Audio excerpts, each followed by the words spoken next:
একবার তাহাজ্জুদের সময় সাইয়েদনা আলী রাদিয়াল্লাহু তাআলা আনহু আর ফাতেমা রাদিয়াল্লাহু তাআলা আনহাকে ডাকতে গেলেন তাহাজ্জুদ করার জন্য। কিসের জন্য?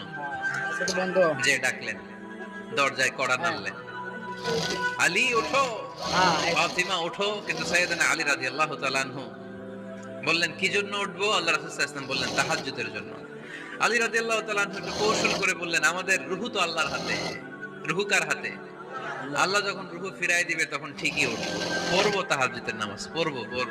রূহটা ফিরে আসুক, পড়বো। একটু কৌশল করলেন।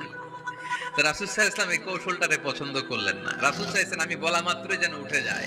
রাসূল সাল্লাল্লাহু আলাইহি ওয়াসাল্লাম তখনও রেগে গেলেন। বুখারীর বর্ণনা। তিনি ফিরে আসতেছিলেন আর রাগে নিজের রানের মধ্যে চাপড়াচ্ছিলেন এরকম। ওয়াকানাল ইনসানু আকসারা শাইইন জাদালা। আরে মানুষ কত ঝগড়া করতে জানে। আরে মানুষ কত তর্ক করতে জানে। মানুষ যে কত ঝগড়া করে, মানুষ যে কত তর্ক করে, নিজের উপর নিজে ঝাল মেটাচ্ছিলেন।